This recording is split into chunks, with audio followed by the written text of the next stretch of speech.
Rider OP, सलोनी जायसवाल, राहुल सिंह, रोशन कुमार, सन्नी सिंह, रीचा आर्या, सबको good evening.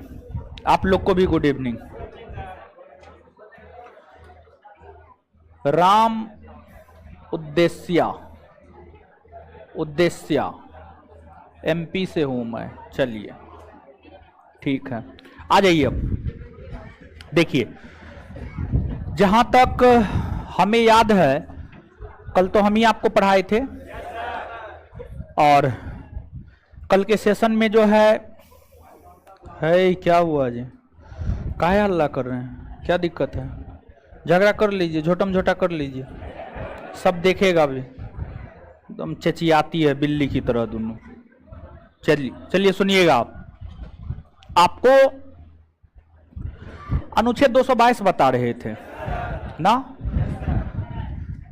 High court के न्यायाधीशों का स्थानांतरण। देखिए, अनुच्छेद 222 को एक बार फिर से हम देखते हैं, ठीक है? और इसके बाद अनुच्छेद 222 से ऑनवर्ड होंगे, आगे बढ़ेंगे। देखिए, बाद में न जी, है पहले पढ़ाएंगे, पहले होमवर्क सुनेंगे। सुनिए,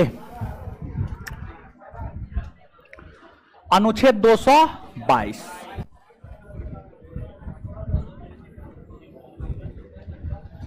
अनुच्छेद 222 यह एक उच्च न्यायालय से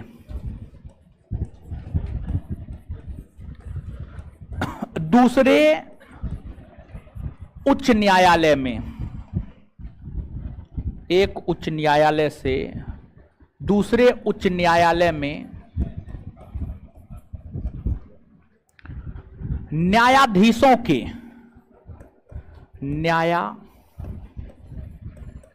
के स्थानांतरण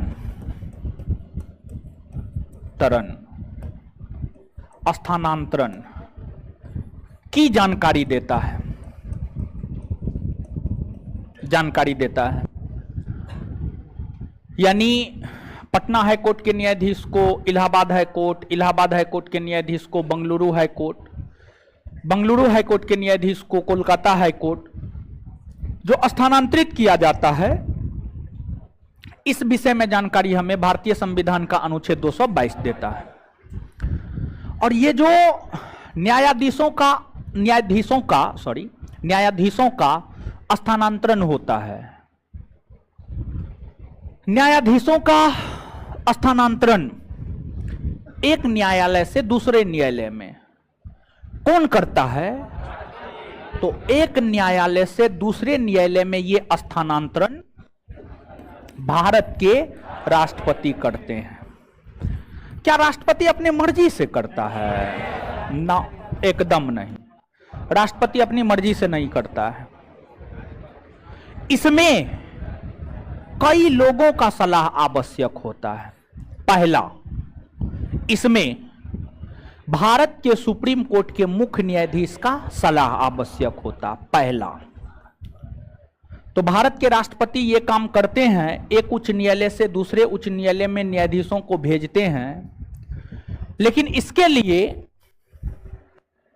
भारत के राष्ट्रपति सुप्रीम कोर्ट के मुख्य न्यायाधीश, सुप्रीम कोर्ट के मुख्य न्यायाधीश से सलाह करता है। सुप्रीम कोर्ट के मुख्य न्यायाधीश से सलाह करता है, परामर्श करता है। दूसरा, जिस राज्य के हाईकोर्ट के न्यायाधीशों को ट्रांसफर करना है, उस हाईकोर्ट के मुख्य न्यायाधीश से सलाह करता है। उस राज्य के हाईकोर्ट के मुख्य न्यायाधीश से सलाह करता है। तीसरा, जिस राज्य के हाईकोर्ट में भेजा जाना होता है, उस राज्य के हाईकोर्ट के मुख्य न्यायाधीश से भी सलाह करता है। मतलब, अगर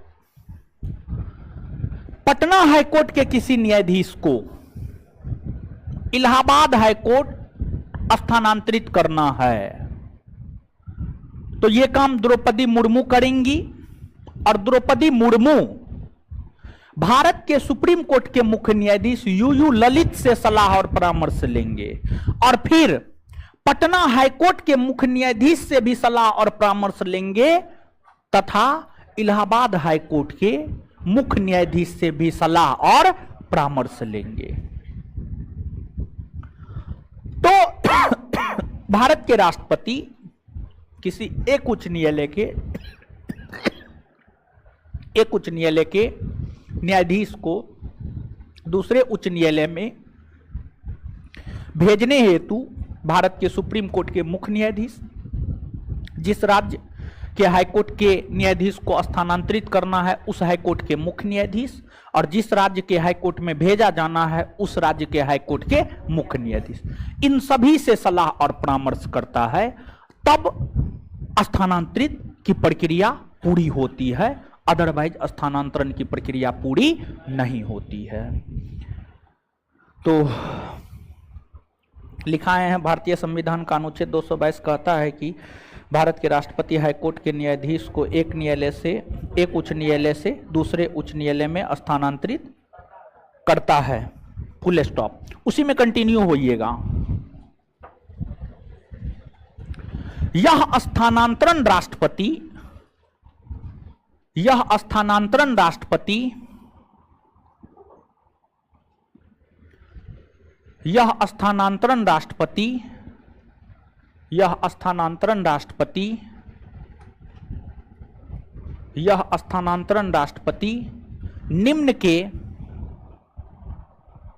निम्न के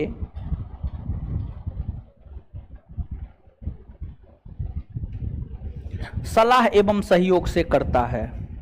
निम्न के परामर्श से, सलाह नहीं, सॉरी, निम्न के परामर्श से करता है, सलाह शब्द लिखना सही नहीं, निम्न के परामर्श से करता है। यह स्थानांतरण राष्ट्रपति निम्न के परामर्श से करता है, निम्न के परामर्श से करता है। एक नंबर में सुप्रीम कोर्ट के मुख्य न्यायाधीश, एक नंबर में सुप्रीम कोर्ट के मुख्य न्यायाधीश, सुप्रीम कोर्ट के मुख्य न्यायाधीश,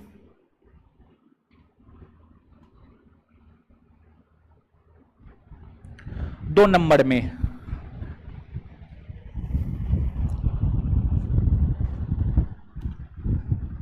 जिस हाईकोर्ट, दो नंबर में जिस हाईकोर्ट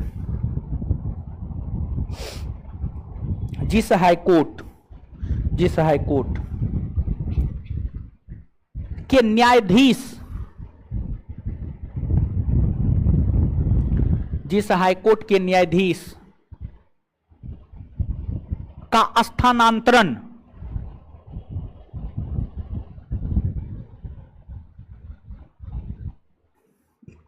जिस हाईकोर्ट के न्यायाधीश का स्थानांतरण होना है,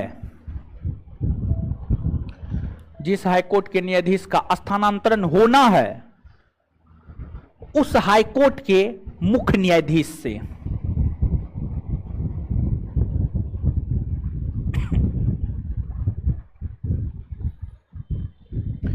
जिस हाईकोर्ट के न्यायाधीश का स्थानांतरण होना है उस हाईकोर्ट के मुख्य न्यायाधीश से, फुल स्टॉप। तीसरा, जिस हाईकोर्ट में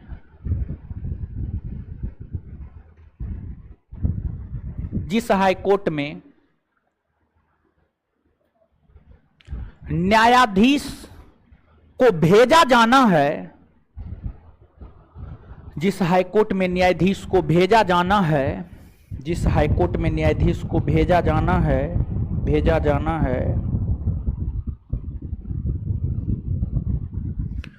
उस हाईकोर्ट के मुख्य न्यायाधीश से, उस हाईकोर्ट के मुख्य न्यायाधीश से,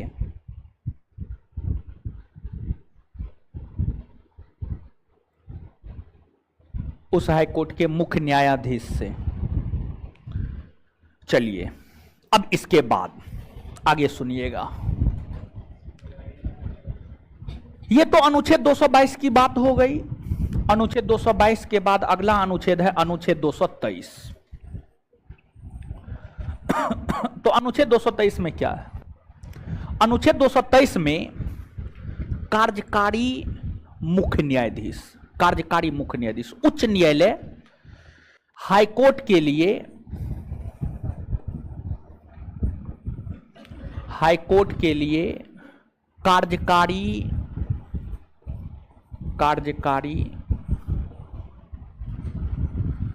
मुख्य न्यायाधीश,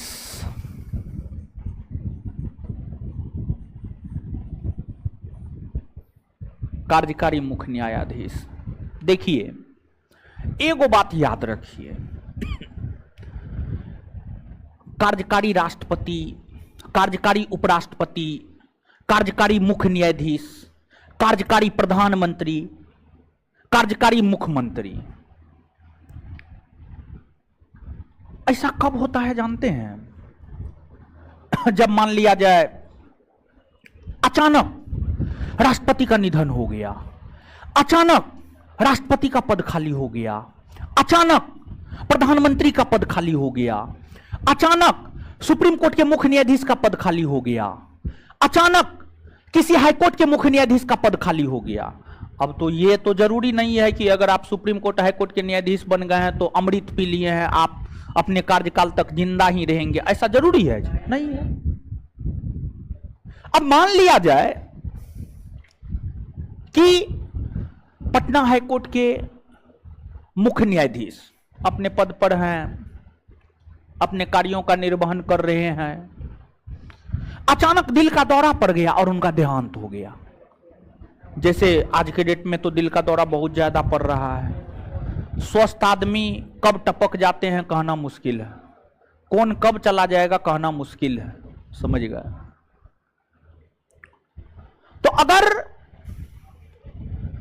हाईकोर्ट के, अगर हाईकोर्ट के उच्च न्यायालय के मुख्य न्यायाधीश, उच्च न्यायालय के मुख्य न्यायाधीश, देखिए उच्च न्यायालय जैसे सुप्रीम कोर्ट में एगो मुख्य न्यायाधीश होता है तथा कुछ अन्य न्यायाधीश होते हैं, वैसे ही हाईकोर्ट में एगो मुख्य न्यायाधीश होता है तथा कुछ अन्य न्यायाधीश होता है। किसी भी कारणवश, चाहे पद पर मृत्यु हो जाए, बीमार पड़ जाए, अनुपस्थित रहे, किसी भी कारणवश अगर किसी हाईकोर्ट के मुख्य न्यायाधीश का पद रिक्त होता है, किसी भी कारणवश अगर किसी हाईकोर्ट के मुख्य न्यायाधीश का पद रिक्त होता है, तो इस स्थिति में उस हाईकोर्ट के लिए कार्यकारी मुख्य न्यायाधीश की नियुक्ति की जाती है और हाईकोर्ट के लिए कार्यकारी मुख्य न्यायाधीश की नियुक्ति भारत के राष्ट्रपति करते हैं, भारत के राष्ट्रपति करते हैं, भारत के राष्ट्रपति करते हैं। इसके बाद अगला अनुच्छेद है अनुच्छेद 224। अनुच्छेद 224 इसमें हाईकोर्ट के लिए अपर न्यायाधीश, हाईकोर्ट के लिए अपर न्यायाधीश,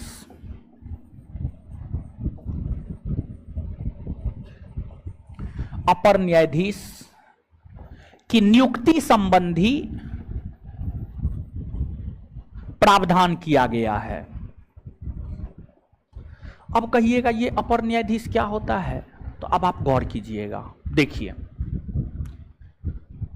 किसी राज्य का हाईकोर्ट है, मान लिया जाए कि पटना हाईकोर्ट ही है,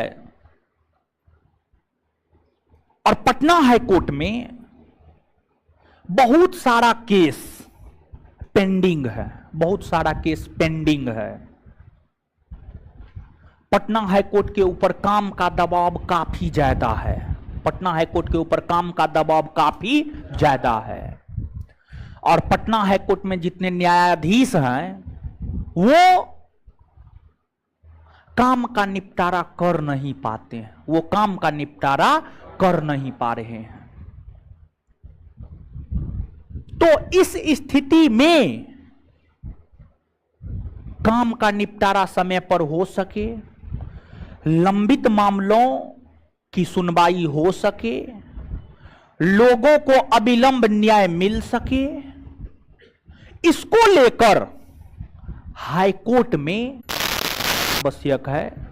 टीचर तो आपको सिर्फ पढ़ाता है, बाद बाकी आई कार्ड चेक हो गया और भी जो ऑफिस में इंक्वायरी हो गया, एडमिशन हो गया, ये सब सपोर्टिंग मेंबर ही करते हैं। तो कोर्ट में न्यायालय में न्यायाधीश का होना तो जरूरी है ही है। अभी जो लड़का ऑनलाइन करवाने आए थे हमसे, वो कहाँ है? ऑनलाइन करवा के भाग गया वो। बताइए, ऑनलाइन उसका हम करवा दिए थे, कहाँ गया वो? भाग गया लगता है। हाँ, भाग गया होगा, समझे। बड़ी दिक्कत है, लेकिन ये ऑनलाइन ऑफलाइन के चक्कर में जो है ना, विद्यार्थी पढ़ता न है, बीच में फंस के रह जाता है, समझे। देखिए, कभी भी जो है ना, देखिए, 2 नाव की सवारी कीजिएगा ना, असफलता तय है, गिरना तय है। कभी भी एक नाव की सवारी कीजिए। ऑनलाइन करना है ऑनलाइन करना, ऑफलाइन करना ऑफलाइन करना है। देखिए, अगर दोनों दिमाग में रहता है ना, तो क्या होता है, थोड़ा सा भी अगर कुछ हुआ, थोड़ा सा मन उचट गया, तो सोच लेते हैं ऑनलाइन है ना, कर लेंगे ना, लाइव कर लेंगे, लाइव ने तो रिकॉर्डेड कर लेंगे, और वो चीज नहीं हो पाता है। जो रह गया वो रह गया, समझे, नहीं हो पाता है वो। तो एकदम 2 नाव की सवारी नहीं कीजिए। आपको ऑनलाइन करना है, आप ऑनलाइन कीजिए, आपको ऑफलाइन करना है, ऑफलाइन कीजिए, समझे। इस चीज को हम चाह रहे हैं संस्थान में भी सख्ती से लागू करें। आपको ऑनलाइन करना, ऑनलाइन एडमिशन लेकर के अपना कीजिए, ऑफलाइन करना, ऑफलाइन। दोनों ऑप्शन देना जो है ना, बेवकूफी है। लोग दे रहा है, इसी वजह से हमारा भी देना मजबूरी है, लेकिन जानते हैं इसमें विद्यार्थी का घाटा हो जाता है, समझे। दोनों की सवारी करता है, ना इधर का रहता है ना उधर का। ठीक है, चलिए आइए अब यहां देखिए, समझिएगा। तो हाईकोर्ट में न्यायाधीश का होना एकदम जरूरी है। न्यायाधीश तो होते ही हैं। न्यायाधीश के अलावे हाईकोर्ट में अन्य अधिकारी और कर्मचारी भी होते हैं। तो न्यायाधीश के अलावे जो हाईकोर्ट में अन्य अधिकारी और कर्मचारी होते हैं, अन्य अधिकारी कर्मचारी जो होते हैं, उसके विषय में जानकारी अनुच्छेद 229 प्रदान करता है। और ये जो हाईकोर्ट में अधिकारी और कर्मचारी होते हैं, इनकी नियुक्ति करने का अधिकार हाईकोर्ट के मुख्य न्यायाधीश को होता है। कुछ ऐसे विभाग हैं जहां पर हाईकोर्ट का भी वैकेंसी आता है, जैसे हाईकोर्ट का वैकेंसी आया हुआ है ना, हाईकोर्ट का वैकेंसी आया हुआ है, ठीक है। तो वैकेंसी भी आता है। और इसके अलावे हाईकोर्ट में न्यायाधीशों के अलावे जो अन्य कर्मचारी अधिकारी का पद होता है, इसको हाईकोर्ट के मुख्य न्यायाधीश के द्वारा भी भरा जाता है। हाईकोर्ट के मुख्य न्यायाधीश के द्वारा भी भरा जाता है। तो अगर आपको नौकरी उकरी नहीं होगा ना, तो पैरवी लगाइएगा सीधा हाईकोर्ट के मुख्य न्यायाधीश से, जो भी पैसा लगे। देखिए, पैरवी पैसा पे चलता, पैसा फेंको तमाशा देखो, समझ गए। पैसा फेंकिएगा, अगर नौकरी उकरी नहीं होगा तो दया दृष्टि दिखा देगा, तो फिर हाईकोर्ट में चले जाइएगा, नौकरी उकरी करने लगिएगा। और नियुक्ति भी होता है, वैकेंसी भी निकलता है, जैसे हाल फिलहाल में निकला हुआ है, दोनों चीज है। तो हाईकोर्ट के जो हाईकोर्ट में न्यायाधीश के अलावा जो अन्य अधिकारी कर्मचारी सेवक होते हैं, उसके विषय में जानकारी अनुच्छेद 229 देता है। और इनकी नियुक्ति करने का अधिकार हाईकोर्ट के मुख्य न्यायाधीश को होता है, हाईकोर्ट के मुख्य न्यायाधीश को होता है।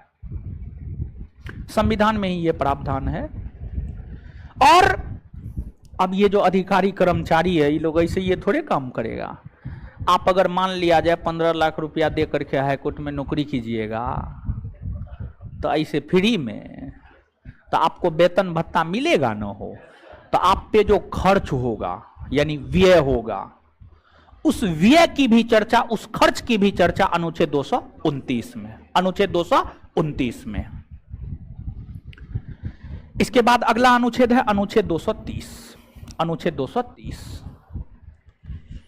अनुच्छेद 230 को हम देखें तो अनुच्छेद 230 यह कहता है क्या, अच्छा ठीक है,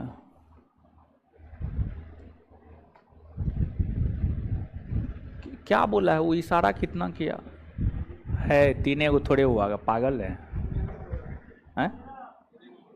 है? ओ चलिए ठीक है, अब आगे आइएगा। तो हाँ, हाईकोर्ट, हाईकोर्ट का अधिकार क्षेत्र, हाईकोर्ट का अधिकार क्षेत्र, अधिकार क्षेत्र केंद्र शासित प्रदेशों में होता है कि नहीं होता है, ये बात आप हमको बताइए। हाय हे भगवान, आप लोग कुछ नहीं समझते हैं हो। जब हाईकोर्ट बताना शुरू किए थे तो सबसे पहले यहीं से हम बताना शुरू किए थे महाराज, बताए थे कुछ, कॉपी पलट उलट के नहीं पढ़ते हैं। फटा लाइए, तो फटा लाइए। चलिए पहले अब पीटेंगे, उसके बाद अब कुछ, बहुत दिन से मार उर नहीं लगा है ना। खड़ा हो, एकदम नहीं पढ़ते लिखते हैं आप लोग। हटिए हटे हटिए, है बोलिए। हम क्या करें, हम ठेका थोड़े लिए हैं। सुप्रीम कोर्ट को पुनर्विचार संबंधी अधिकार कौन अनुच्छेद देता है? कॉपी में लिखा हुआ है, याद के रखेगा। हम रखेंगे याद, ऐसे आप लोग नहीं पढ़िएगा। हीरो खड़ा हो जाइए, दीजिए कॉपी दीजिए, आप ही कॉपी से पूछेंगे, आपके कॉपी में जो है वही पूछेंगे। दीजिए ना जी जल्दी। है तरी हाथ हटाइए, हीरो हाथ हटाइए ना। बड़ी बुरा हाल है, बाप रे, कैसे होगा, बोलिए।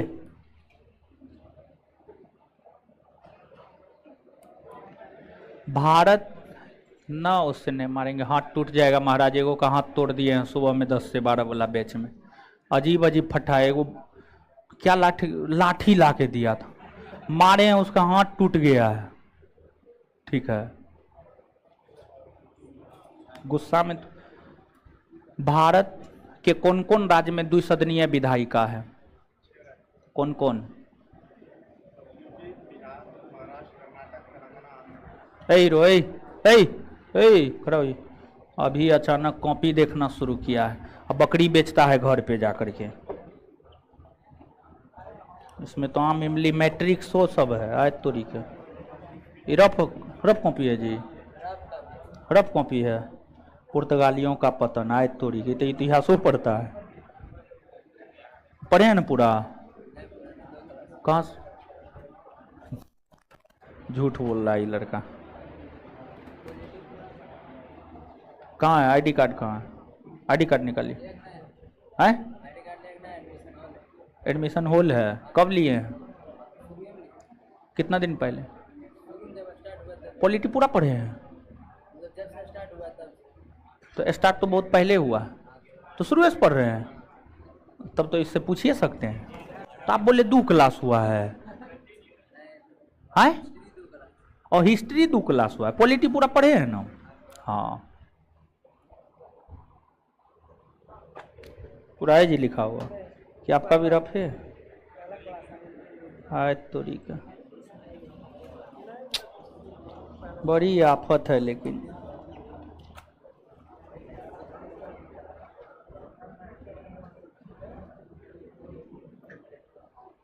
विधान परिषद में एगो सभापति एगो उपसभापति होगा, कौन अनुच्छेद कहता है? विधान परिषद में एगो सभापति एगो उपसभापति होगा, कौन अनुच्छेद कहता है? 182। शुरू से पढ़े हैं महाराज, हाथ तोड़ देंगे हम। है खड़ा हो जाइए, दीजिए कॉपी दीजिए, पकड़िए कॉपी बढ़िया से कीजिए।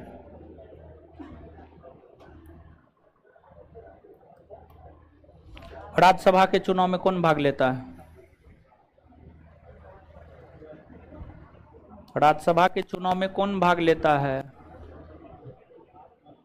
बाप रे, लीजिए, लंबा चौड़ा शरीर है, कितना सज धज के आते हैं, बेल्ट लगा के, अंडर शूटिंग करके, समझे? ये बेल्ट झाड़ने से कुछ होगा हमारा? पढ़िए पढ़िए, समझे? बड़ी आफत है। कल पीछे वाला बच्चा को पूछे थे, कल आप लोग से पूछे थे ना पीछे में। हाँ, खड़ा हो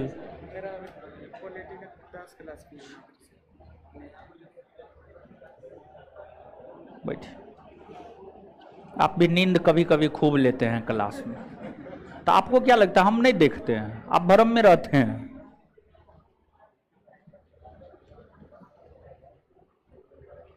बोलिए।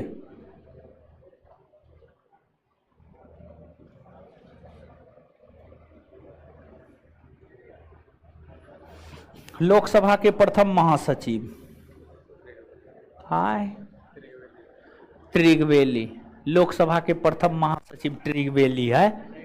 लीजिए लीजिए लीजिए लीजिए।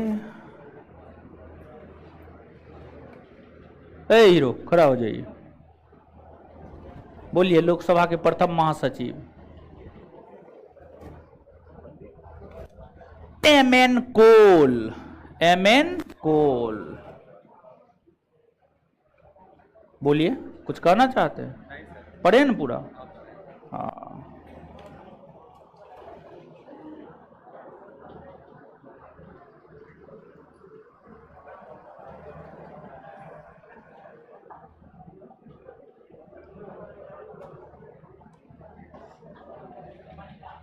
नई अखिल भारतीय सेवा सृजित कौन करता है?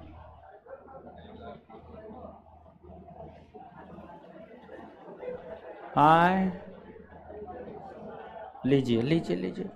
राज्यसभा कौन करता है? राज्यसभा। चलिए हीरो खड़ा हो जाइए, बोलिए कुछ कहना चाहते हैं तो यहां तक।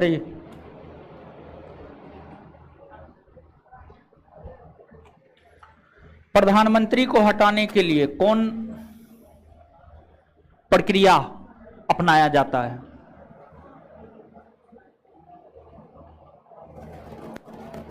अविश्वास प्रस्ताव। प्रथम प्रधानमंत्री जिसके खिलाफ अविश्वास प्रस्ताव आया है कौन है? बैठ जाइए।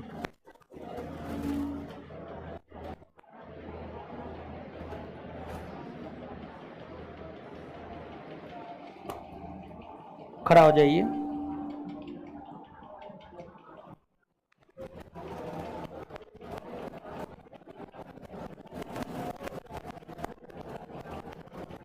सुप्रीम कोर्ट के प्रारंभिक क्षेत्राधिकार या मूल क्षेत्राधिकार के विषय में जानकारी कौन अनुच्छेद देता है? जानकारी कौन अनुच्छेद देता है? 131। बैठ जाइए, बहुत बढ़िया। हीरो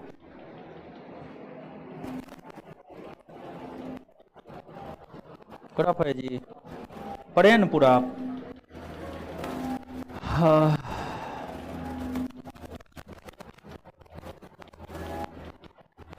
उपराष्ट्रपति को पद से हटाने की प्रक्रिया की शुरुआत कौन सदन में होती है?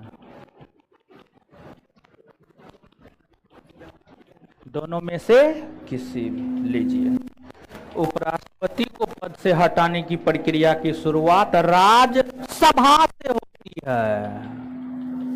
हाथ टूट गया होगा इसका पक्का, कोई दिक्कत नहीं, टूट जाए, नहीं पढ़िएगा तो हाथ ही नहीं टूटेगा। चलिए खड़ा हो जाइए, कुछ कहना चाहते हैं? हाँ, एकदम नहीं पढ़ते। संविधान संशोधन विधेयक को लेकर संयुक्त अधिवेशन बुलाया जा सकता है, बुलाया जा सकता है। लीजिए लीजिए लीजिए लीजिए लीजिए, नहीं बुलाया जा सकता है।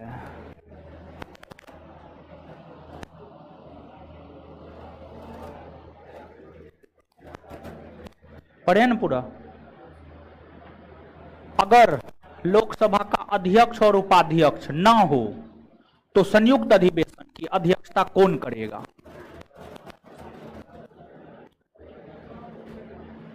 अगर लोकसभा का अध्यक्ष और उपाध्यक्ष नहीं हो तो संयुक्त अधिवेशन की अध्यक्षता कौन करेगा? राष्ट्रपति। अच्छा, लीजिए लीजिए लीजिए। राज्यसभा का उपसभापति। कुछ कहना चाहते हैं? पढ़े न पूरा। हाँ,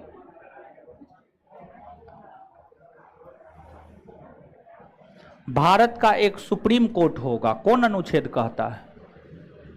हाय, कितना आसान क्वेश्चन है बताइए। कौन अनुच्छेद कहता है? 124। 100 है, उधर चलिए ना, मारेंगे। हाँ, तोड़ देंगे हम। ठीक है, पढ़िए, टूट जाएगा हाथ, हमको कोई दिक्कत न है। जब पढ़ाते हैं तो पढ़ाते हैं, समझाते हैं, लिखाते हैं, याद करवाते हैं, लेकिन इसके बावजूद जो है आप लोग खड़ा होइए। कुछ कहना है? नहीं ना? पूरा पढ़े हैं ना? हाँ,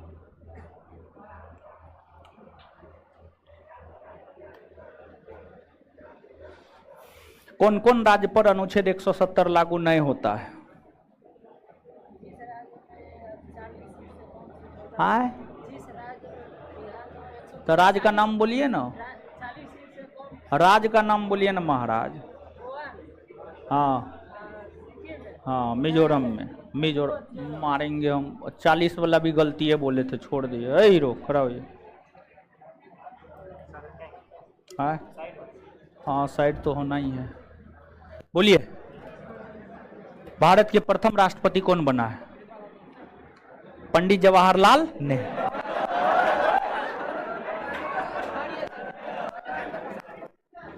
प्रथम प्रधानमंत्री, प्रथम उपराष्ट्रपति,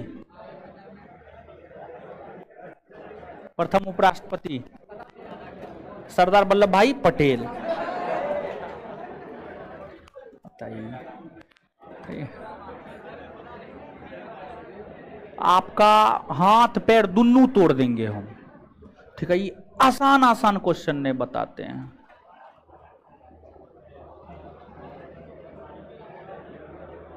है, खड़ा होइए, खड़ा होइए। पूरा है जी कॉपी में है, कभी आते हैं कभी नहीं आता है। पूरा कॉपी में है, दीजिए। है, अल्लाह मत कीजिए।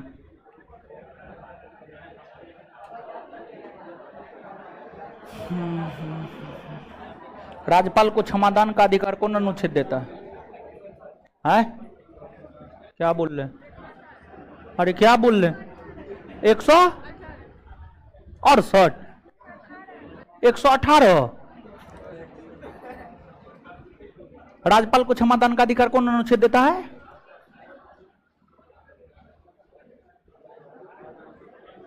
एक 161। लीजिए लीजिए लीजिए लीजिए।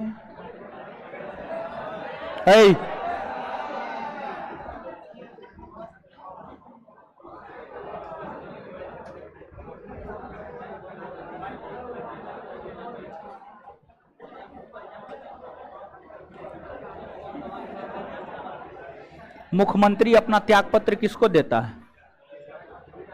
हाँ, मुख्यमंत्री अपना त्यागपत्र किसको देता है? अरे बोलिए ना। आए,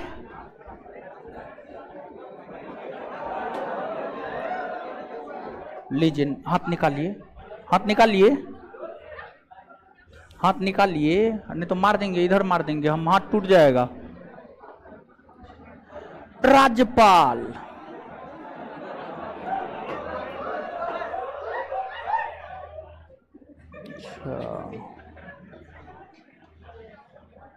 कहाँ कल्ला है? वो लड़का हल्ला किया है, ये लड़का मुंह छुपा रहा है।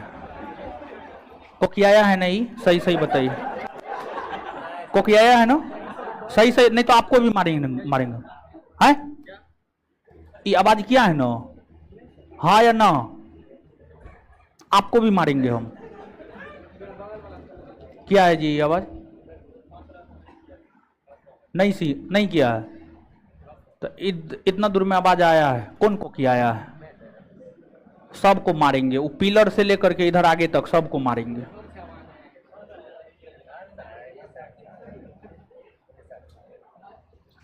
एक तरफ से हम मारना शुरू करेंगे तभी कुछ होगा, तभी कुछ होगा।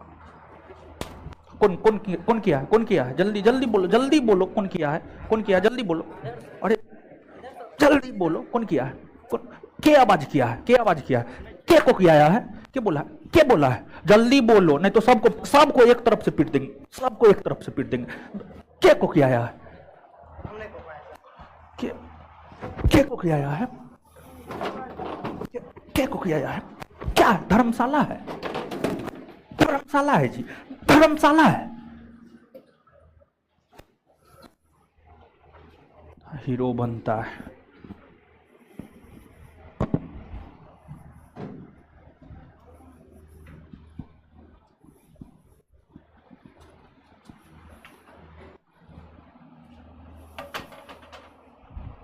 लिखिए,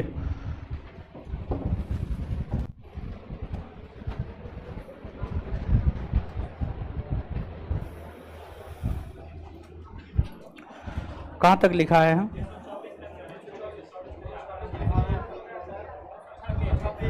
लिखिए,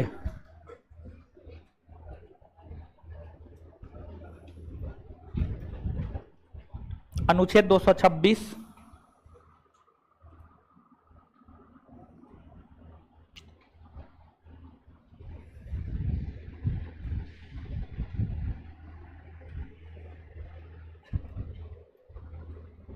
अनुच्छेद 226 हाईकोर्ट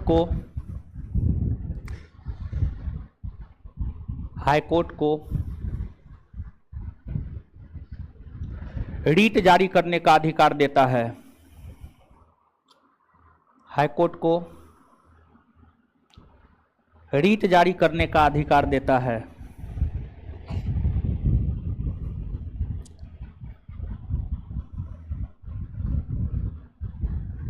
फुल स्टॉप। हाईकोर्ट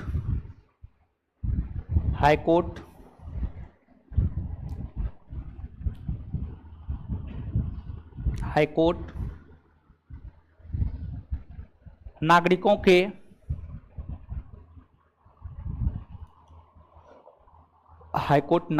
के मौलिक अधिकार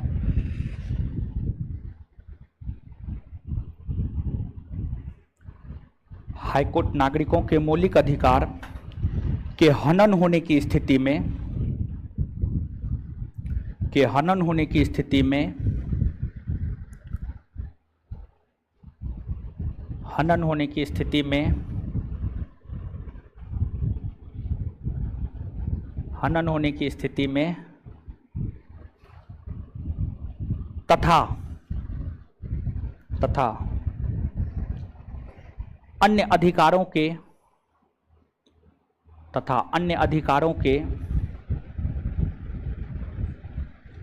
तथा अन्य अधिकारों के हनन होने की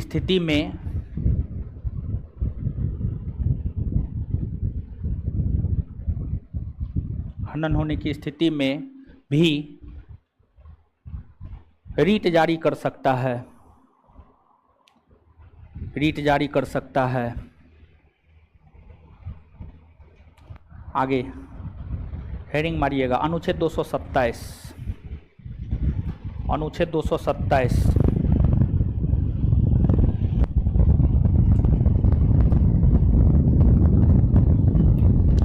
227 यह अनुच्छेद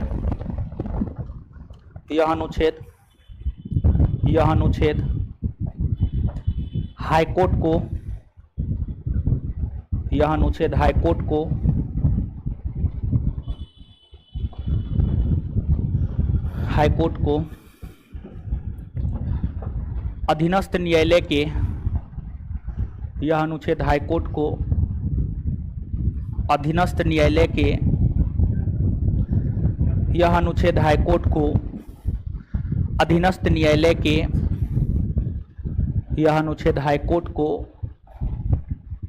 अधीनस्थ न्यायालय के अधीनस्थ न्यायालय के अधीक्षण का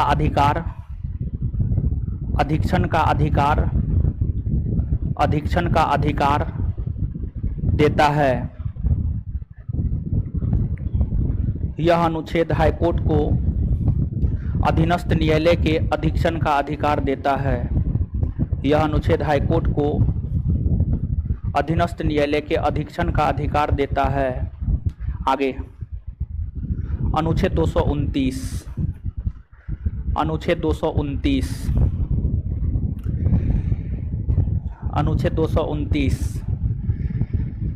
लिखिएगा।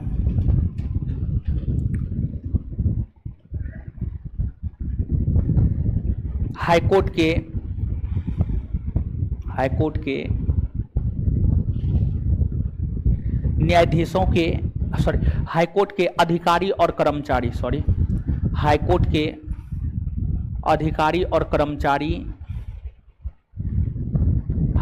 के अधिकारी और कर्मचारी के नियुक्ति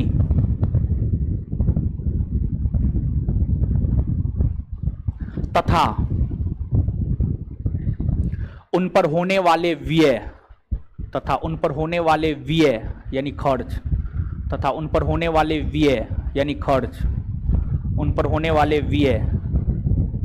की जानकारी देता है।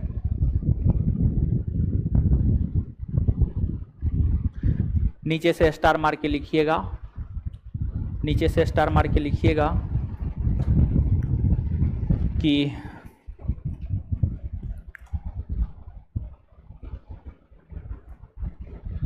हाईकोर्ट के अधिकारी और कर्मचारी की नियुक्ति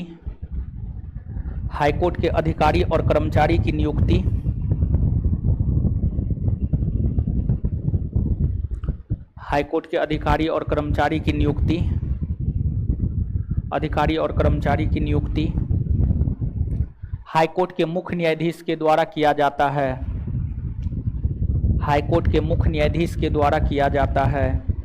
हाईकोर्ट के कर्मचारी और अधिकारी की नियुक्ति हाईकोर्ट के मुख्य न्यायाधीश के द्वारा किया जाता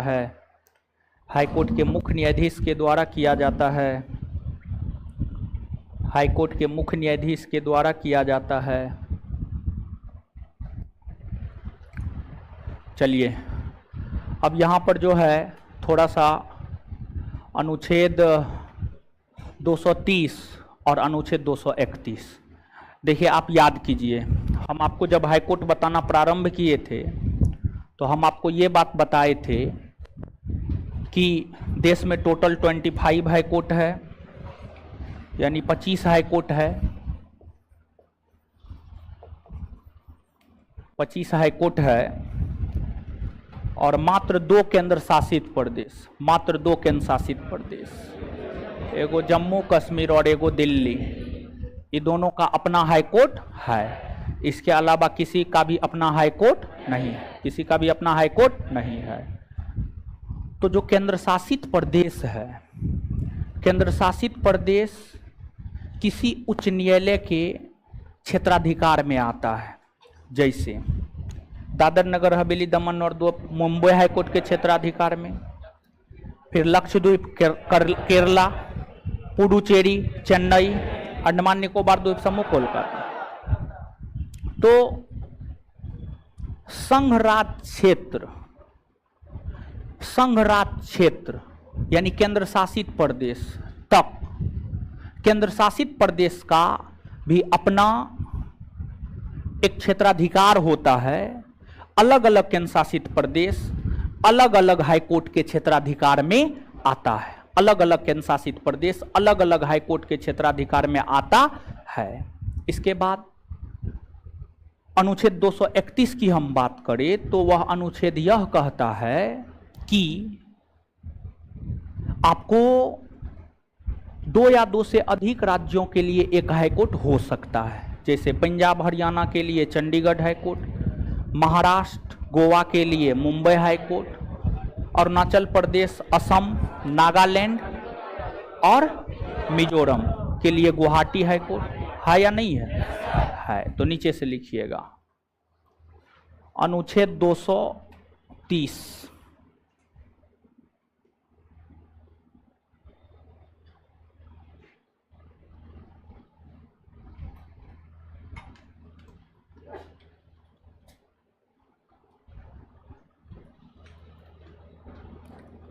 लिखिएगा।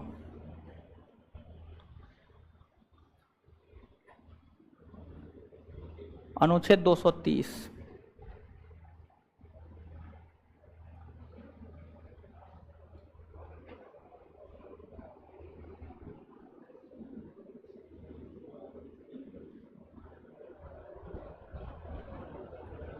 उच्च न्यायालयों के अधिकारिता का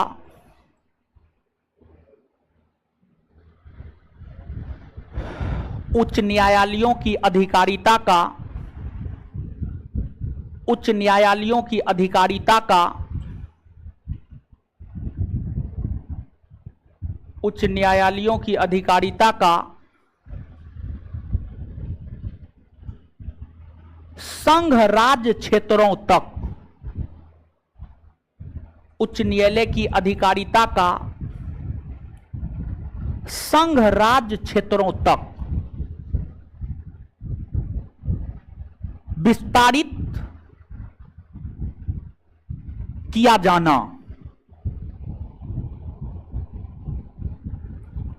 उच्च न्यायालय की अधिकारिता का संघ राज्य क्षेत्रों तक विस्तारित किया जाना मतलब हाईकोर्ट जो है ना अपने नजदीक के केंद्र शासित प्रदेश या संघ राज्य क्षेत्र, केंद्र शासित प्रदेश का ये संघ राज्य क्षेत्र, देखिए दोनों में अंतर है, ऐसा नहीं कि अंतर नहीं है, दोनों में अंतर है। कभी बताए हैं आप लोग को?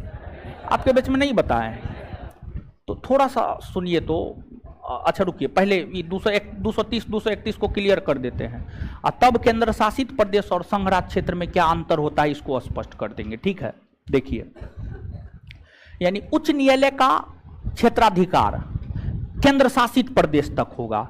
जैसे मुंबई हाईकोर्ट दादर नगर हवेली दमन और द्वीप, मुंबई हाईकोर्ट के अधीन दादर नगर हवेली दमन और द्वीप, केरल हाईकोर्ट के अधीन लक्षद्वीप, चेन्नई हाईकोर्ट के अधीन पुडुचेरी, यही बात कहता है 230। अब 231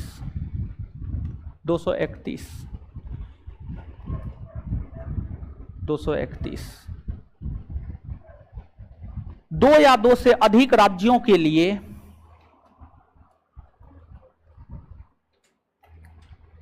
दो या दो से अधिक राज्यों के लिए दो या दो से अधिक राज्यों के लिए दो या दो से अधिक राज्यों के लिए एक उच्च न्यायालय हो सकता है। 2 या 2 से अधिक राज्यों के लिए एक उच्च न्यायालय हो सकता है।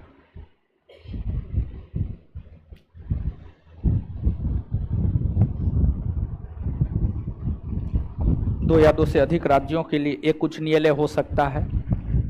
जैसे पंजाब और हरियाणा के लिए चंडीगढ़ हाईकोर्ट, जैसे पंजाब और हरियाणा के लिए चंडीगढ़ हाईकोर्ट, जैसे पंजाब और हरियाणा के लिए चंडीगढ़ हाईकोर्ट, पंजाब और हरियाणा के लिए चंडीगढ़ हाईकोर्ट, पंजाब और हरियाणा के लिए चंडीगढ़ हाईकोर्ट।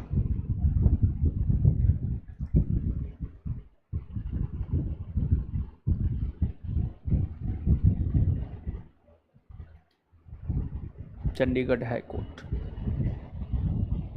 चलिए अब और भी कुछ चीज को समझना है हाईकोर्ट में, लेकिन यहां पर जो है ना थोड़ा सा हम आपको केंद्र शासित प्रदेश और संघ राज्य क्षेत्र में थोड़ा सा अंतर स्पष्ट करते हैं, इसको गौर कीजिएगा थोड़ा सा।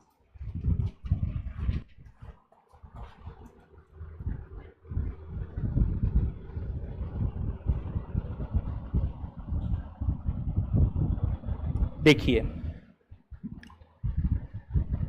केंद्र शासित प्रदेश,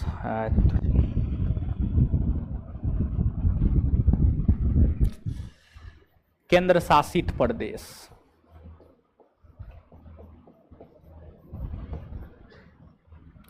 केंद्र शासित प्रदेश और संघ राज्य क्षेत्र, संघ राज्य क्षेत्र। देखिए, दोनों है लगभग एक ही चीज, लेकिन अंतर है, तब ना दो नाम है, केंद्र शासित प्रदेश, संघ राज्य क्षेत्र। देखिए सुनिएगा, भारत में अगर हम केंद्र शासित प्रदेश की बात करें तो भारत में 8 केंद्र शासित प्रदेश है। 8, कितना है? 8 केंद्र शासित प्रदेश है। और जो 8 केंद्र शासित प्रदेश है, लद्दाख, जम्मू कश्मीर, चंडीगढ़, दिल्ली, दादर नगर हवेली, दमन और द्वीप, लक्षद्वीप, पुडुचेरी, अंडमान निकोबार द्वीप समूह, ये 8 है। तो केंद्र शासित प्रदेश की कुल संख्या 8 है। अब यहां पे गौर कीजिएगा, इन 8 केंद्र शासित प्रदेशों में से 3 केंद्र शासित प्रदेश ऐसे हैं, 3 केंद्र शासित प्रदेश ऐसे हैं जहां विधानसभा है, जहां विधानसभा है। वो 3 केंद्र शासित प्रदेश जम्मू कश्मीर, दिल्ली और पुडुचेरी।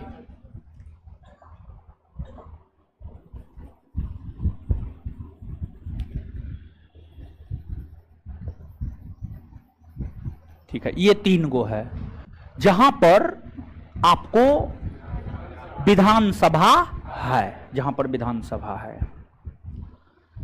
और वैसे केंद्र शासित प्रदेश जहां विधानसभा है, वैसे केंद्र शासित प्रदेश जहां विधानसभा है, उसे संघ राज्य क्षेत्र कहते हैं, उसे संघ राज्य क्षेत्र कहते हैं। तो जहां पर विधानसभा है उसे हम लोग क्या कहते हैं? संघ राज्य क्षेत्र। तो कितना में विधानसभा? 3 गो में विधानसभा है, मतलब संघ राज्य क्षेत्र क्या गो है? 3। संघ राज्य क्षेत्र क्या गो है? 3 गो है। संघ राज्य क्षेत्र 3 गो है। तो जो 3 गो संघ राज्य क्षेत्र है, जम्मू, दिल्ली और पुडुचेरी। और वही केंद्र शासित प्रदेश की हम बात करें तो केंद्र शासित प्रदेश 8 गो। अब एक चीज यहां पर समझिएगा, केंद्र शासित प्रदेश संघ राज्य क्षेत्र हो सकता है, लेकिन संघ राज्य, सॉरी उल्टा बोल दी, सॉरी उल्टा बोल दी, सुनिए, सॉरी, संघ राज्य क्षेत्र, संघ राज्य क्षेत्र केंद्र शासित प्रदेश हो सकता है, लेकिन केंद्र शासित प्रदेश संघ राज्य क्षेत्र नहीं हो सकता है। एक बार फिर से बोल रहे हैं, संघ राज्य क्षेत्र केंद्र शासित प्रदेश हो सकता है, लेकिन केंद्र शासित प्रदेश संघ राज्य क्षेत्र नहीं हो सकता। इसलिए हम हमेशा, आप देखिएगा, हम केंद्र शासित प्रदेश शब्द लाएंगे, हम संघ राज्य क्षेत्र शब्द नहीं लाते हैं, क्योंकि संघ राज्य क्षेत्र केंद्र शासित प्रदेश नहीं हो सकता, लेकिन केंद्र शासित प्रदेश संघ राज्य क्षेत्र हो सकता है। तो इसको आप याद रखिएगा, ठीक है। फिर उल्टा बोल दिए थे, अभी उल्टा बोल दिए, हाँ लास्ट टाइम उल्टा बोल दिए हैं। संघ राज्य क्षेत्र केंद्र शासित प्रदेश हो सकता है, केंद्र शासित प्रदेश संघ राज्य क्षेत्र नहीं हो सकता है। बात क्लियर है? तो आप किसी से भी पूछिएगा जो पॉलिटिक्स कहीं भी पढ़ा हुआ है, ये सब कॉमन सेंस का चीज है। ऐसे पीसीएस सब जो है ना, कूट में देकर के ये चीज कभी कताल पूछ देता है, समझे।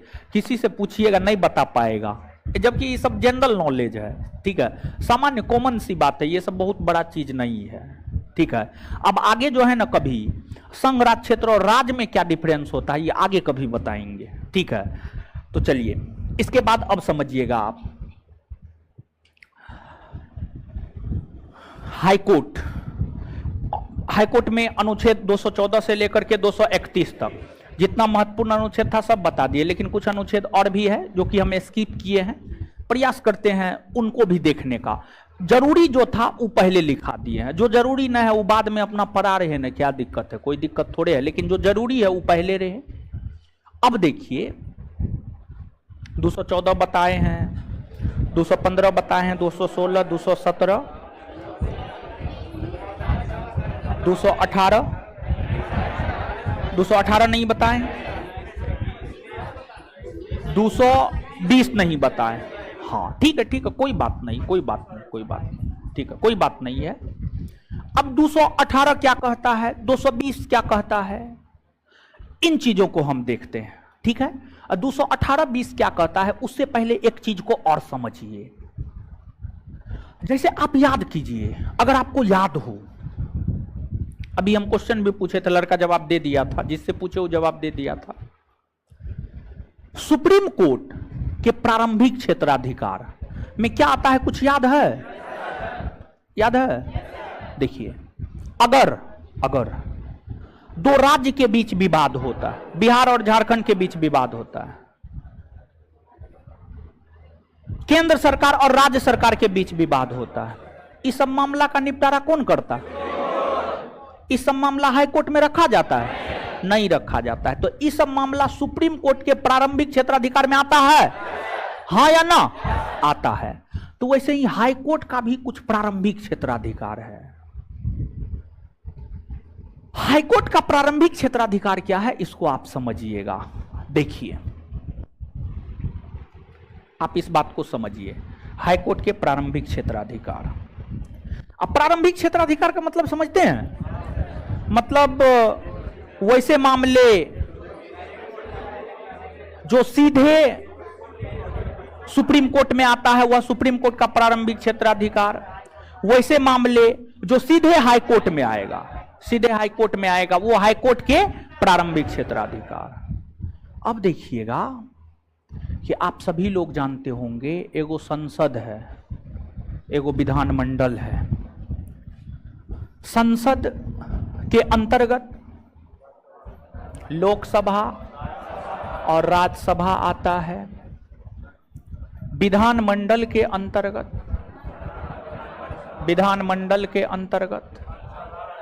विधानसभा और विधान परिषद आता है। विधानसभा और विधान परिषद, अगर इस सब के चुनाव में विवाद होता है ना, मान लीजिए लोकसभा राज्यसभा के चुनाव में विवाद हो गया, विधानसभा विधान परिषद के चुनाव में विवाद हो गया, ये चुनाव विवाद सीधे तौर पर हाई कोर्ट में रखा जाता है। देखिए, जब कुछ भी होता है ना, एक चीज समझिए आप, हम यहां पर आज भी हम चर्चा किए हैं कि भारत की जो न्यायिक व्यवस्था है त्रिस्तरीय है, सबऑर्डिनेट कोर्ट है, हाई कोर्ट है, सुप्रीम कोर्ट है। कुछ भी होता है ना, तो सबसे पहले मामला सबऑर्डिनेट कोर्ट में जाता है। सबऑर्डिनेट कोर्ट जो निर्णय देता है, उस निर्णय के खिलाफ अपील हाई कोर्ट में किया जाता है। फिर हाई कोर्ट जो निर्णय देता है, उस निर्णय के खिलाफ अपील सुप्रीम कोर्ट में किया जाता है, सुप्रीम कोर्ट में। तो कुछ भी घटना घटित होता है तो सबसे पहले यहां मामला रखा जाता है, और फिर यहां। लेकिन कुछ मामले ऐसे होते हैं जो सीधे या तो सुप्रीम कोर्ट में रखा जाता है या हाई कोर्ट में रखा जाता है। जो मामले सीधे सुप्रीम कोर्ट में रखा जाता है वह सुप्रीम कोर्ट के प्रारंभिक क्षेत्राधिकार, और जो मामला सीधे हाई कोर्ट में रखा जाता है वह हाई कोर्ट के प्रारंभिक क्षेत्राधिकार। तो अगर लोकसभा, राज्यसभा, विधानसभा, विधान परिषद, ये सब चुनाव में अगर विवाद होता है तो इसको सीधे तौर पर हाई कोर्ट में रखा जाएगा। और जब सीधे तौर पर हाई कोर्ट में रखा जाएगा तो हम क्या कह सकते हैं, ये मामले हाई कोर्ट के प्रारंभिक क्षेत्राधिकार में आते हैं। अब दूसरा, अगर कोई वैसा मामला है जिसमें विधि का प्रश्न निहित है, विधि कानून का प्रश्न निहित है, वो वे मामले भी सीधे हाई कोर्ट में रखा जाता है। तो विधि के प्रश्न निहित मामलों को भी सीधे हाई कोर्ट में रखा जाता है। वह हाई कोर्ट के प्रारंभिक क्षेत्राधिकार में आता है। फिर अगर आम नागरिकों के मौलिक अधिकार का हनन होता है तो वह भी सीधे हाई कोर्ट में अनुच्छेद 226 के तहत रखा जाता है। यह भी हाई कोर्ट के प्रारंभिक क्षेत्राधिकार के अंतर्गत आते हैं। तो नीचे से नोट देकर के इसको लिखिएगा। एगो पॉइंट इसमें लिखा, दो को पॉइंट इसमें लिखाएंगे, एक ही पॉइंट में दोनों लाइन लिखा देते, दोनों बात लिखा देते, बड़ी महत्वपूर्ण है, लिखिएगा।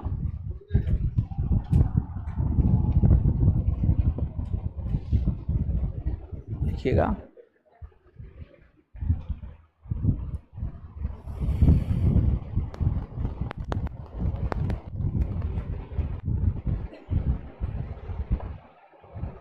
संसद और विधानमंडल, नोट देकर के लिखिएगा, संसद और विधानमंडल, संसद और विधानमंडल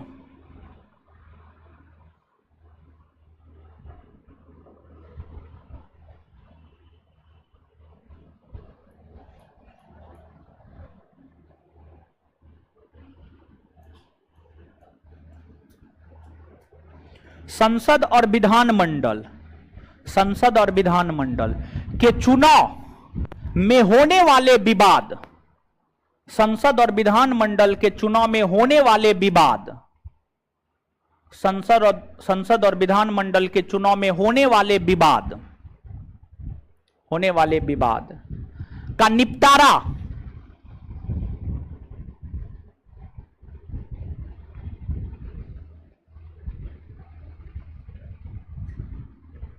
संसद और विधानमंडल के चुनाव में होने वाले विवाद का निपटारा नहीं, संसद और विधानमंडल के चुनाव में होने वाले विवाद को सीधे तौर पर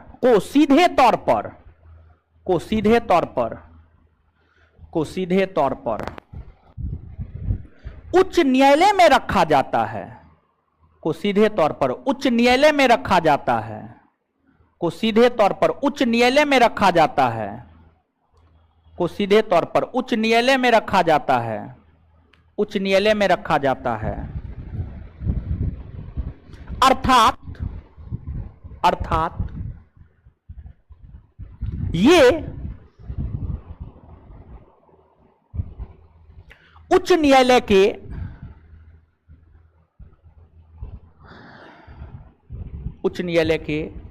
प्रारंभिक क्षेत्राधिकार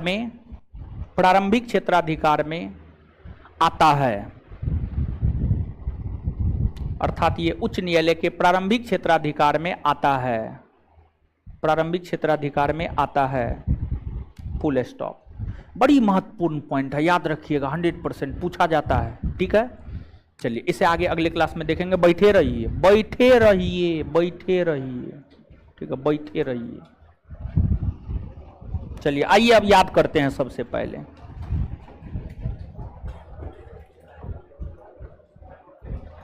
चलिए आइए, एक उच्च न्यायालय के न्यायाधीश को दूसरे उच्च न्यायालय में स्थानांतरित कौन करता है? कौन अनुच्छेद के तहत? अच्छा, किन किन लोगों से परामर्श करता है?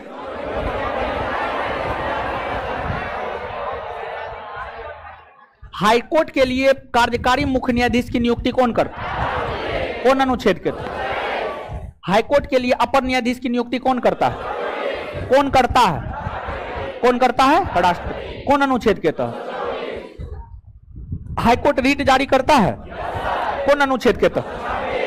हाईकोर्ट को सबऑर्डिनेट कोर्ट के अधीक्षण का अधिकार होता है?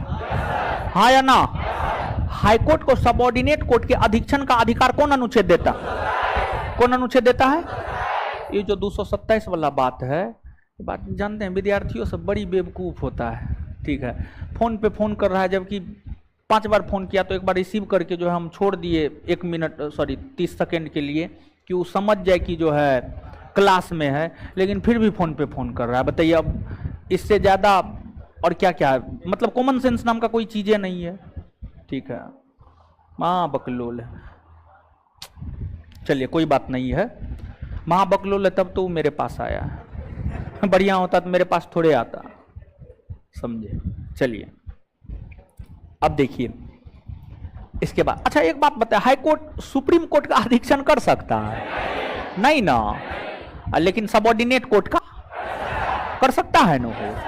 चलिए इसके बाद बताइएगा, हाई कोर्ट में न्यायाधीशों के अलावा जो अन्य अधिकारी कर्मचारी की नियुक्ति होती है उस विषय में जानकारी, अनुच्छेद 200। अच्छा, जो हाई कोर्ट का अधिकारिता होता है वह केंद्र शासित प्रदेश तक हो सकता है, हाँ या ना? जैसे मुंबई हाई कोर्ट का कौन केंद्र शासित प्रदेश तक है?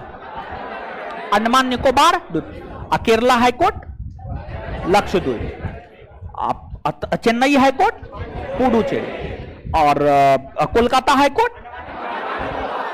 और इसके बाद जो है 2 या 2 से अधिक राज्यों के लिए एक हाई कोर्ट हो सकता है, कौन अनुच्छेद का? अनुच्छेद 231। अच्छा, संसद यानी लोकसभा, राज्यसभा, विधानसभा, विधान परिषद के चुनाव में जो विवाद होता है वह हाईकोर्ट के किस क्षेत्राधिकार में आता है? प्रारंभिक। अच्छा, भारत में केंद्र शासित प्रदेश क्या गो है?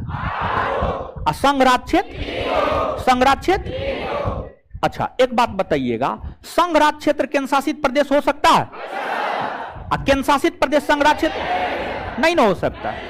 चलिए ठीक है, अब होमवर्क दिए थे, होमवर्क क्या दिए थे? चैप्टर नंबर 1, चैप्टर नंबर 1 दिए थे ना? हाँ दीजिए, कॉपी दीजिए। है जी, है चैप्टर नंबर 1 है उसमें? नहीं है। किसके कॉपी में? जिसके कॉपी में है कॉपी दीजिए। चलिए, आपके बैच में सबसे पहले क्या पढ़ाए थे? प्रस्तावना पढ़ाए थे।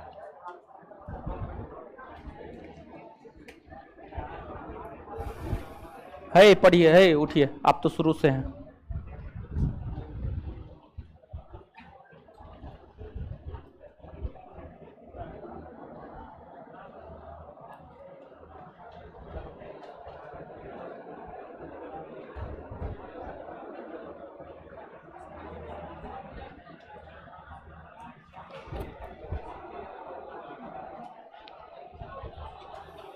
प्रस्तावना पर कितने देशों का प्रभाव पड़ा है? कौन कौन? रूस। बैठ जाइए, है उधर खड़ा हुई। हाँ, प्रस्तावना में एक बार संशोधन हुआ है, उसके तहत कितने नए शब्द जोड़े गए हैं और कौन कौन जोड़े? देखिए, मुंह बंद रखिए नहीं तो पीट देंगे। हाँ, पंथ निरपेक्ष, ठीक है 3। बैठ जाइए, बहुत बढ़िया। उधर खड़ा होइए, खड़ा होइए उधर। हाँ, आगे वाले बैठिए। हाँ,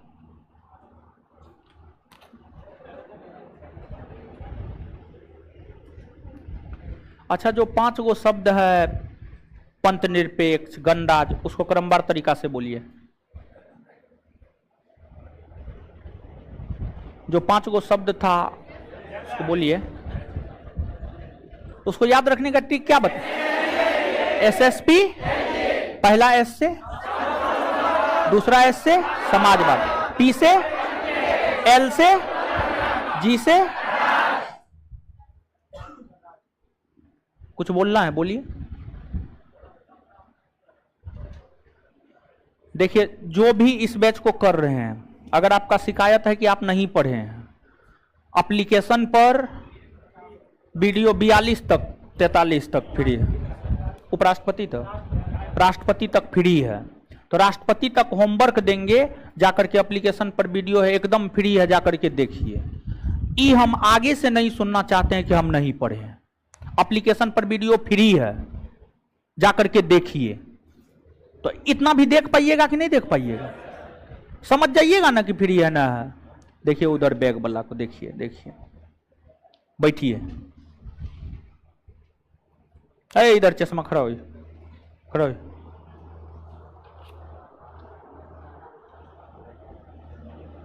भारत में कैसा लोकतंत्र है? प्रत्यक्ष या अप्रत्यक्ष?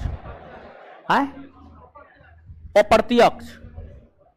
प्रत्यक्ष है ना जी, बट है प्रत्यक्ष है कि प्रत्यक्ष है ना?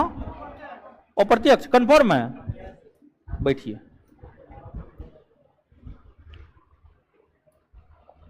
उधर चश्मा आप अपने बगल में खड़ा कीजिए, तो खड़ा हो जाइए। हाँ,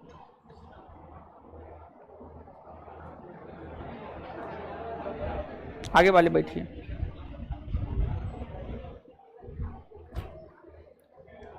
राज्य, राज्य क्या है? राज्य होने के लिए कौन से 4 तत्व की आवश्यकता?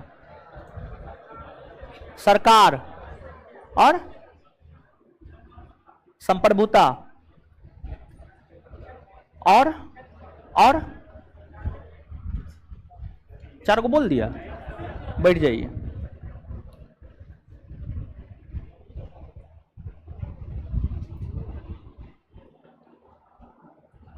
गणराज्य का क्या अर्थ होता है?